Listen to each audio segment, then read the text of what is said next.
most of the loans that Ken Ofori-Atta took and benefited from personally through his enterprise group. Data bank. Many of them are due, most of the local ones are due in 2026. That's why President Mahama has written to the IMF and said, look, you've signed a contract or entered a program in with Akufo-Addo. You've disbursed 2/3 of the money already. Meanwhile, you've just done half of the process. And we've got over 18 billion to pay in 2026 and over $4 billion to pay to external creditors. Don't forget that the MPP for the past almost 24 months has not serviced a single foreign debt. And all of that is sitting on our books, accruing interest.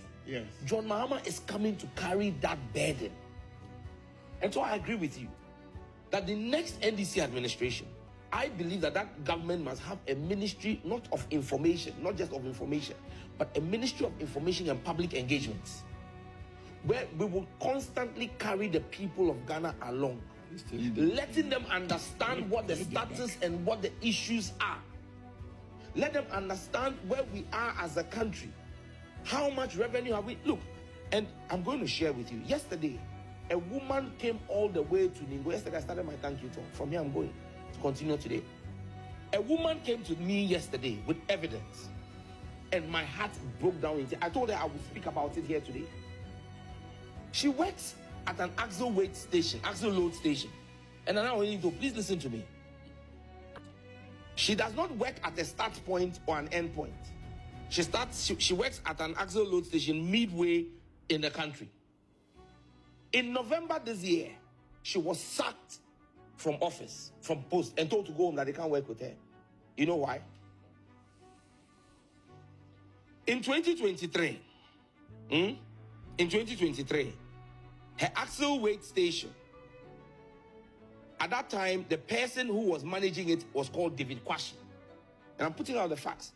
In January 2023, that axle load station generated 235,266 Ghana cedis. In February, 175,005 Ghana cedis. In March, 323,214 Ghana cedis. And I can give you the whole year. The highest was in December, where it recorded 608,159 Ghana cedis. This was 2023. In 2024, a gentleman called Katako Castro took over. In January, he recorded 365,697 Ghana cedis. In February 2024, 498,808 Ghana cedis. And then in March, from 1st of March to 12th March, he recorded 351,256. Then this lady takes over. This lady, I don't want to put out her name yet. She takes over in March, on the 13th of March. From 13th of March to 31st March, her revenue she generates is 1,266,847. By the time she works in the whole of April, she generates 3,140,831. In May, it drops to 2,140,531. June, 2,018,731. July, 2,653,622. August, 2,908,178. In September, 3,251,256. October, 3,758,378. Between 1st November to 10th November, 1,365,524. Do you realize what was happening? The average rate of revenue from that axle weight station was 250,000. As soon as this lady takes over, her average is 3 million Ghana cedis.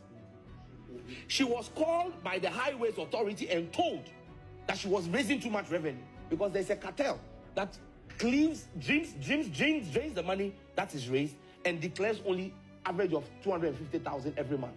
One axle weight station. This is one. And so imagine that these vehicles have gone through a number of axle weight loading stations across the country before they get to her place. And from her place, they continue. And this is what the revenue loss is. Because there are people sitting at highways. And the matter went to Asensu Boache. He said he was going to investigate. Because when he saw the figures, look, there is no way you will see these figures and not understand what is happening.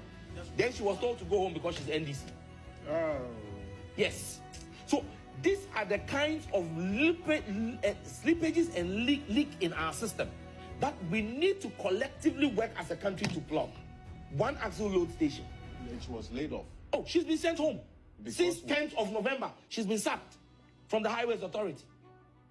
And I would wage a campaign and a war to ensure that this woman is reinstated. Because these are the kind of Ghanaians we must celebrate. In fact, she reported to the BNI in June this year, that her life is under risk because she was told that she must not exceed 1 million again. And when she was given that order, she started getting 3 million. And now they sacked her. The BNI could not protect her. Under Akufo-Addo, I'm talking about 2024.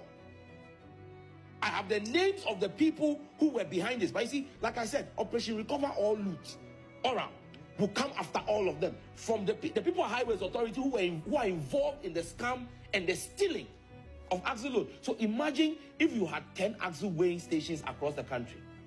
And they are making revenue of at least 3 million Ghana cedis in one station. And they are declaring 250,000 every month.